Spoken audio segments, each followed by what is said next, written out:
नमस्कार मित्रांनो, महाराष्ट्रामध्ये जे काही बेरोजगार तरुण आहेत, अशा बेरोजगार तरुणांना महामंडळाच्या माध्यमातून 15 लाख रुपयापर्यंत कर्ज दिलं जातं आणि या कर्जाला जे काही व्याज लागत असतं ते व्याज या महामंडळाच्या माध्यमातून परतावा मिळत असतो। आणि त्यासाठी आता छत्रपती संभाजीनगर इथं आज शनिवारी एक मेळावा थेट कर्ज योजनेचा होणार आहे।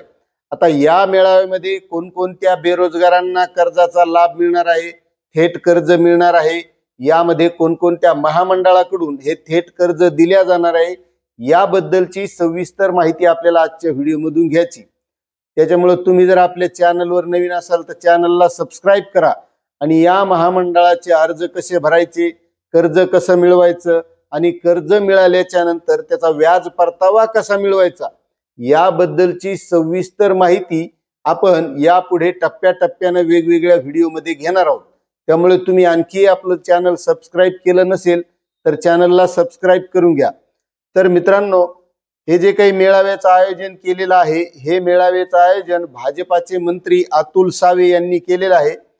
इतर मागास बहुजन कल्याण विभागांतर्गत घेतला जात असून हा मेळावा या मेळाव्यामध्ये ओबीसी महामंडळामध्ये जे जे काही महामंडळ येतात त्यामध्ये त्या बेरोजगार तरुणांना थेट कर्ज योजनेचा लाभ मिळणार आहे। त्यामुळे जर तुम्हाला असं कर्ज मिळवायचं असेल तर एकतर तुम्ही त्या मेळाव्यात जाऊन माहिती घेऊ शकता किंवा आपल्या या चॅनलच्या माध्यमातून सुद्धा आपल्याला सर्व इत्यंभूत अर्ज भरण्यापासून ते आपल्याला व्याज परतावा मिळेपर्यंत सर्व माहिती मिळणार आहे। आता यामध्ये वसंतराव नाईक विमुक्त जाती भटक्या जमाती विकास महामंडळ, त्यानंतर ओबीसी महामंडळ आणि ओबीसी महामंडळामध्ये पुन्हा 14 उपकंपन्या आहेत। या सर्वांना या योजनेचा लाभ मिळत असतो आणि आपण या चॅनलच्या माध्यमातून अण्णासाहेब पाटील आर्थिक विकास मागास महामंडळ असेल, ओबीसी महामंडळ असेल, वसंतराव नाईक महामंडळ असेल, अशी सर्व महामंडळाची माहिती देण्याचा प्रयत्न करत असतो। त्यासाठी अर्ज कसा भरायचा, व्याज परतावा कसा मिळवायचा, अशी सर्व माहिती आपण देत असतो। आणि यापुढेही ही जे काही 14 उपकंपन्या असतील, ओबीसी महामंडळ असेल, वसंतराव नाईक महामंडळ असेल, यासाठी अर्ज कसा करायचा, यासाठी कागदपत्र कोणती लागणार, यासाठी कोणते बेरोजगार तरुण पात्र आहेत, अशी सर्व माहिती देण्याचा आपण प्रयत्न करणार आहोत। त्यामुळे तुम्ही आणखी आपलं चॅनल सबस्क्राइब केलं नसेल तर चॅनलला सबस्क्राइब करून घ्या। कारण एक लक्षात ठेवा मित्रांनो, की आता नोकऱ्या लागण्याचं प्रमाण खूप कमी झालेलं आहे। आपल्याला जर काही कामधंदा करायचा असेल तर अशाच प्रकारे आपल्याला कर्ज मिळवावं लागेल आणि स्वतःचा स्वयंरोजगार करावा लागेल। आणि त्याच माध्यमातून अतुल सावे यांनी छत्रपती संभाजीनगर इथं जालना, बीड आणि छत्रपती संभाजीनगर या 3 जिल्ह्यांसाठी हा स्वयंरोजगार मेळावा थेट कर्ज योजनेचा मेळावा आयोजित केलेला आहे। आता या मेळाव्यामधून तुम्हाला जर लाभ मिळवायचा असेल तर तुम्ही त्या मेळाव्याला उपस्थित राहा किंवा आपल्या चॅनलच्या माध्यमातून जी माहिती दिली जाते त्या माहितीसाठी आपण आपले चॅनल सबस्क्राइब करून ठेवा, व्हिडिओला लाईक करा आणि प्रत्येक बांधवापर्यंत शेअर करा।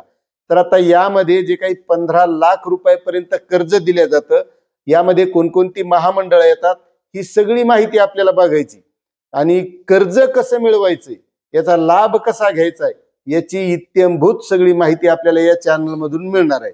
तर आता यामध्ये नेमके महामंडळामध्ये कोणकोणते उपकंपन्या आहेत, कोणकोणत्या बेरोजगार तरुणांना या माध्यमातून लाभ मिळतो, तर मित्रांनो यामध्ये वसंतराव नाईक भटक्या विमुक्त जाती महामंडळ, त्यानंतर ओबीसी महामंडळ आहे, त्या अंतर्गत 14 उपकंपन्या आहेत। त्यामध्ये शेमराव पेजे कोकण इतर मागासवर्ग आर्थिक विकास महामंडळ, त्यानंतर संत काशीबा गुरव युवा आर्थिक विकास महामंडळ, त्यानंतर जगज्योती महात्मा बसवेश्वर आर्थिक विकास महामंडळ, संत सेनाजी महाराज केश शिल्पी महामंडळ, संत नरहरी महाराज आर्थिक विकास महामंडळ, संत श्री संताजी महाराज आर्थिक विकास महामंडळ, संत श्री रूपलाल महाराज आर्थिक विकास महामंडळ, स्वर्गीय विष्णुपंत रामचंद्र दादरे लोणारी आर्थिक विकास महामंडळ, 16 कुलस्वामिनी आर्थिक विकास महामंडळ, श्री संत शिरोमणी नामदेव महाराज समस्त शिंपी समाज आर्थिक विकास महामंडळ, संत भोजलिंग काका सुतार समाज आर्थिक विकास महामंडळ, लेवा पाटीदार समाज आर्थिक विकास महामंडळ, सरदार वल्लभभाई पटेल गुजर समाज आर्थिक विकास महामंडळ, आगरी समाज आर्थिक विकास महामंडळ अशा या सर्व महामंडळातर्फे बेरोजगार तरुणांना 15 लाख रुपयापर्यंत बिनव्याजी कर्ज दिल्या जातं। यासाठी अर्ज कसा भरायचा, त्याची वेबसाईट कोणती, कागदपत्र कोणती लागणार, अशी सगळी माहिती आपण देण्याचा प्रयत्न करत असतो। आणि या माध्यमातून जे काही बेरोजगार तरुण आहेत, या बेरोजगार तरुणांनी लाभ घ्यायचा आहे। आणि महत्वाची गोष्ट सांगतो की बऱ्याच बेरोजगार तरुणांना वाटतं की आपल्याला हे कर्ज भेटत नाही, याचा व्याज परतावा भेटत नाही। मात्र मित्रांनो, या अगोदर ज्यांनी या माध्यमातून कर्ज घेतलेले असतील त्यांची तुम्ही चौकशी करा। नसता आपल्या या चॅनलच्या माध्यमातून आपण कोणी असे कर्ज घेतलेले आहेत, त्यांनी लाभ मिळवलेला आहे का, याबद्दलचे सुद्धा आपण व्हिडिओ आणत असतो। त्यामुळे तुम्ही आपल्या या चॅनलला सबस्क्राईब करून ठेवा। अशी सर्व माहिती की त्या बेरोजगार तरुणांना कोणत्याही प्रकारची अडचण येणार नाही, अशी सगळी माहिती आपण या चॅनल मधून देत असतो। त्यामुळे तुम्हाला ही माहिती कशी वाटली नक्कीच कमेंट करा। चॅनलवर नवीन असाल तर सबस्क्राईब करा, व्हिडिओला लाईक करा। भेटूया प्रत्येक महामंडळाचा अर्ज कसा भरायचा, कर्ज कसं मिळवायचं, व्याज परतावा कसा मिळवायचा, अशा सर्व पुढील नवीन व्हिडिओमध्ये। तोपर्यंत धन्यवाद।